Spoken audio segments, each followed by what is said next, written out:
Houston City Council member Amanda Edwards, and I'd like to welcome you to the Edwards Empowerment Talks. It's been an honor to inspire you with stories from some of the most inspiring people in our community.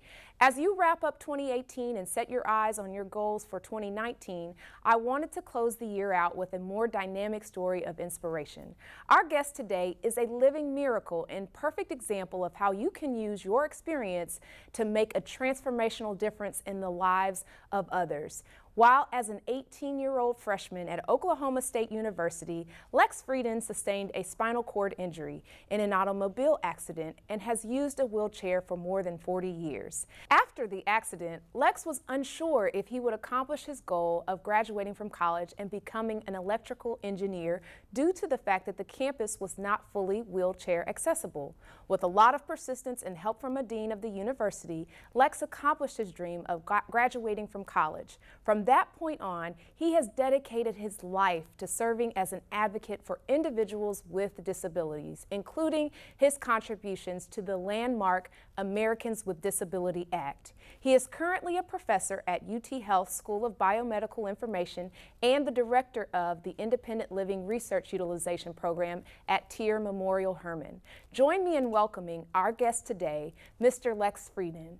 Lex, thank you so much for joining us. Thank you for having me. It's a pleasure to be here today. Well, first, let me just start off by expressing to you how excited I am to have you be the person I interview as part of our empowerment talks because of how inspirational your story is and how you used your own life experience to really empower other people. So I want to first start off by just thanking you for all that you've done for others. I appreciate that. Thanks very much. Can you tell us a little bit about your background and then tell us how the accident kind of entered your life and changed it? Yeah, I mean, I had a very predictable life when I grew up in a small town in northwestern Oklahoma. Things were pretty simple. There were 7,000 people that lived in my town, 100 kids in my graduating class. Went to college at Oklahoma State University believing I would soon be an electronics engineer and maybe running a television station or something.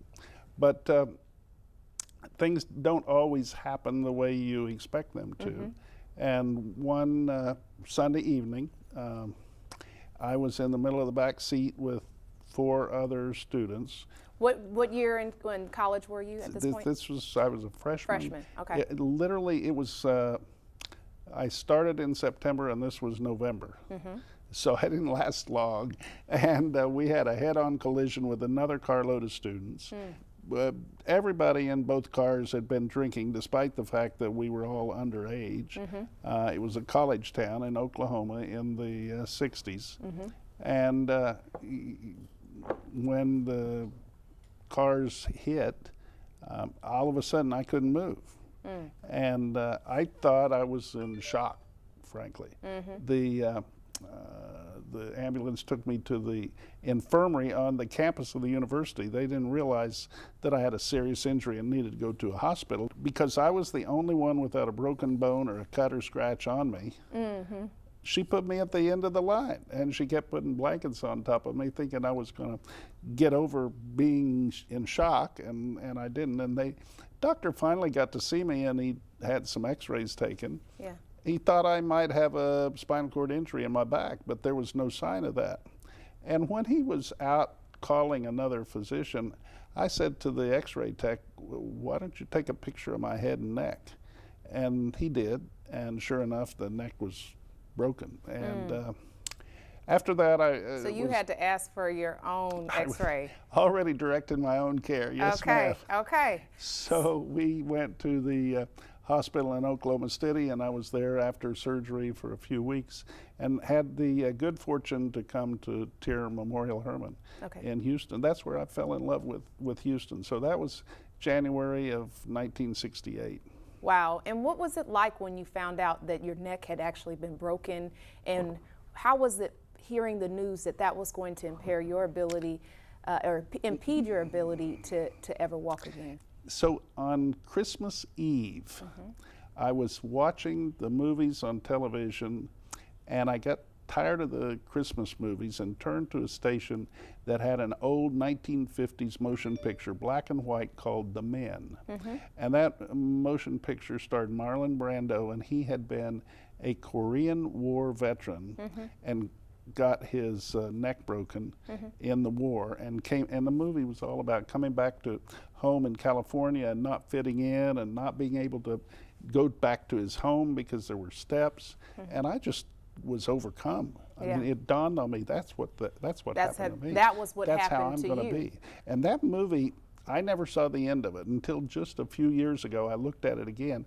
Kind of has a hopeful ending, but I never got to that point. I was so in so many tears, and it was taken aback. So that hurt me, but when I got to tear, my spirits were raised again, because I was encouraged here that it doesn't matter if you're in a wheelchair. There's a lot of things you can do, more things you can do in a wheelchair than you can't do.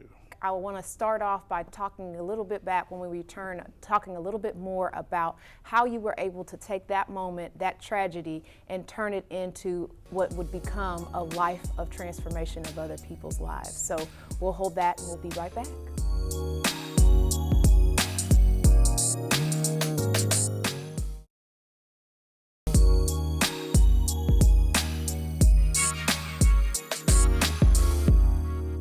So Lex, thank you again for revealing some of the details of what happened in terms of your initial tragedy. And so when we were talking offline, we kind of talked about it in kind of a two-part scenario. First, the accident itself, where you didn't exactly learn that you weren't going to be able to walk again, but you knew that the future of doing that was in question.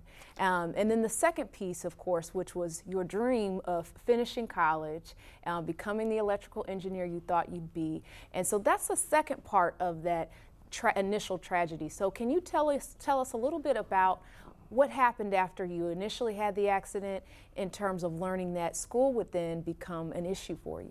Yeah, that 18th year of my life was significant. It went up and down too, because I mean, first obviously the wreck was a downer, and then coming to tear and regaining some hope was an upper, and then I went back to Oklahoma, realized I couldn't go to Oklahoma State University. There were just steps everywhere.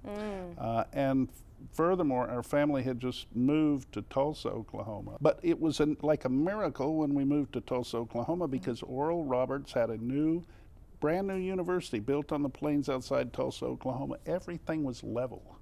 And I applied to go to school there, and I was turned down. And when I called the dean of admissions, he said, yes, I see you've been turned down. I said, did you see I was valedictorian of my high school class? He said, yes, you did well in school. I said, did you get the letter of recommendation from my Methodist minister? He said, you did well in Sunday school too. I said, did you see I had a scholarship? I could go in any school in the world and be paid. It was a presidential scholarship. He said, yes, we're not concerned about that. I said, why can't I come to your school? He said, our policy is we do not admit people with disabilities or people who are outside the age range, the weight and height range on the standardized measurements. For a while, it depressed me. I was catatonic. I couldn't talk for 3 days. But my father came home from work one day, and he said, I read in the paper about a group of people with disabilities that are meeting. I'd like to take you there. I said, I don't care. I don't want to go see. I don't want to relate. He said, yes, I'm going to take you there. It really made me upset. It makes me angry today that my father, against my will, took me to this meeting. I had tears in my eyes the whole time. And yet these people, I kind of, in the back of my mind, I saw that they're welcoming me, and they're organizing here, and they're talking about changing the city's profile, and that's very interesting to me. And simultaneously, I was admitted to Tulsa University, which also, like OSU, had steps everywhere, but the dean of admissions said, we'll make a ramp for you. Oh, wow. Just tell us where you want to go to So you were still applying, you still were applying, and this dean stepped up and said, we will do something, accommodate you in terms of this disability. He said, you're the kind of student we want on our campus. Excellent. He said, you're intelligent, You meet all of the highest standards we would set for our students. There's no reason you can't come to school here. I said, well, I wanted to study engineering. He said, well, that's down the road about 1.5 miles. We'll have to figure out how to get you back and forth to the main campus where most of the classes are. I said, I'm not too interested in engineering now. Let's see, what else have you got? So he said, well, that building over there is going to be fully accessible when it's finished in the fall. Why don't you see what's there? He said, no, I'll do better than that. He said, take the catalog home and figure out what you want to take, and we'll put it in that accessible building. That's amazing. And so sometimes in our lives, even when it seems like there are no ways for it to go up, there's something that happens. So a breakthrough might occur, and sometimes the breakthrough is in the form of a dean. So then tell me, 1990, how did you get to that point? I mean, the Americans with Disabilities Act is so pervasive and has such a profound impact on so many Americans, and is really a model for other places in terms of people living with disabilities. How did you get to that point? The history of disability rights starts way back. I mean, Helen Keller obviously had a lot of abilities, and she was not allowed to do a lot of things because she was deaf and she was blind, and FDR used a wheelchair, but nobody knew that because they tried to protect it and hide it. And all of these kind of negative attitudes about disabilities were still present even after the Vietnam War, when a lot of people with disabilities were coming back from that war. They were ignored, they couldn't get jobs, they weren't accommodated. And in 1973, the Congress was passing the Rehabilitation Act, called the Rehabilitation Act of 1973, which was designed to provide education and work training for people with disabilities. And I sent a letter to the senator from Oklahoma at the time, suggesting that that bill be amended to include equal rights for people with disabilities. Well, the amendment didn't ever occur. The senator really didn't relate to it. He didn't understand. And in fact, he was afraid it might embarrass Oral Roberts University if he brought that up. So it went nowhere, but Ted Kennedy heard about that and got to thinking about the history of civil rights. Actually, in 1964, the civil rights, one version of the Civil Rights Bill included protection of discrimination on the basis of disability. Oh, wow. That was dropped because at the time, and a couple of times later when the bill was tried to be amended, the people said the overcoming the grievances were not the same for disability. The accommodations, the discrimination was somehow different based on race and gender than it was based on disability. So now you've gotten people behind it, are interested in this subject. There's a difference between someone being interested in addressing a problem and them actually doing that, especially in the form of a pervasive law such as this. Tell me how you got that done. So we put our heads together and said, let's make a bill that will protect people with disabilities from discrimination. And in 1984, President Reagan, oddly enough, asked me to be director of the National Council on Disability, whose job it was, according to the Congress, was to make recommendations about legislation. And so we put together a report that had plenty of basis and recommended a law. Reagan, we couldn't take it to him because the day we were supposed to meet with him about it, the spaceship Challenger blew up. We were kind of pushed aside to Vice President Bush. Well, as things would happen, Vice President Bush understood what we were talking about because he and Barbara had one child with disability who had died and another child with a reading disability. And so he became our friend. So having that advocate was also a really, really essential component. Not only having the vice president at the time an advocate, but there were a number of members of Congress who had family members with disabilities who could relate to us. And all of that kind of came together, and that along with advocates who were willing to chain themselves to buses, to federal buildings and everything else in order to gain attention, led to the Americans with Disabilities Act. We're going to stop right there because we have to go to break, but that is fascinating. We'll begin again by discussing what happened after the Americans with Disabilities Act was passed, and to leave some words of inspiration for others who might be facing a challenge or adversity, and talking about how you go about making that transformational change for others happen. So we'll be right back. Cool.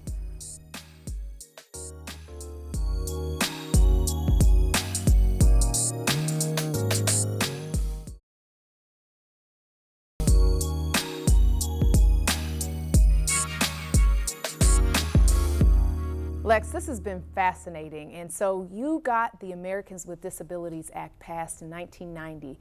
And afterward, you've gotten a chance to see all of the impacts that it's had on others. Tell me, is there anything that's been some story that you're most proud of that you want to share? I mean, there's all kinds of stories. Obviously, people being able to go to college without being told they can't do it because they have a disability, you know, that to me is a breakthrough. It makes me happy every day when I see my students come to UT Health. When I see people in the community integrated using the public transit systems and using our facilities, you know, it's rewarding. It shows you can change. But for personally, I mean, there's always something else to do. Yes. And there's plenty to do today. You understand that from your perspective.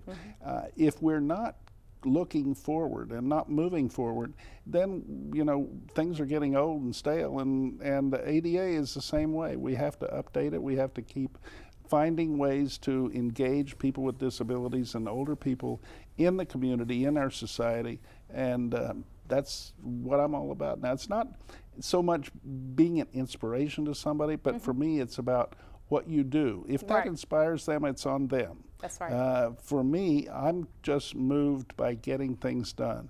And if I'm not, I'm standing still. So let's go forward. So tell me, for those that are listening and are being, you know, maybe they're facing some adversity in their lives, were you always on this consistent march on in terms of trying to figure out how you can provide solutions and help other people, or were there moments where you got down? Tell us a little bit about. I mean, we all have our good days and our bad days. You wake up some mornings, you don't feel the same as you did the day before. That's right. It's not about how we feel at a given time. It's about what the prize is, keeping your eyes on the prize. That's right. And you can work through those rough moments. You must work through those rough. If you don't, you die. And it's better to be here doing whatever you can do to make life better for yourself, for your family, for your community. Well, those imparting words are so important, because so many times I think people believe that people who have done tremendous things like you have in terms of having big impact on the community always feel like they are always on top of that. And sometimes you get discouraged, but you are advising everyone to keep their eyes focused on the prize and also continue to move forward. Is there any way that people can contact you if they have questions or want to get in touch with you? No, I'm happy for people to be in touch with me at lex.frieden@uth.tmc.edu, and welcome calls at Tier Memorial Hermann. It's a great place to work and a great place to be, and I love Houston. Well, Lex, I cannot thank you enough for the work that you've done, not only for Americans, but I can selfishly thank you for the work that you do for Houstonians, as you serve wear many hats around our city, including the Board of Metro, etc., and really are such a strong advocate for Americans living with disabilities. So I want to thank you not only for what you do for others, but the inspiration you provide for me. So thank you for being a true servant leader, and really using your life to really be transformative for others, and really making a difference in the community. So I want to thank you again. Thank you. It's an honor for me to be here, and it's an honor to know you. Absolutely. So this wraps up our interview of the Edwards Empowerment Talks. And what a way to wrap this up than with our very own Lex Frieden, who has used the adversity he faced in his life to really impact the lives of others in such a profound way. I hope that you leave feeling inspired and take hold of challenges that you face in a way that will enable you to be the solution, not only for your own life, but for the lives of others, your family, and the broader community. So again, Lex, I want to thank you for being here, and I want to thank all of our audience for participating in our Edwards Empowerment Talks this year. Thank you very much.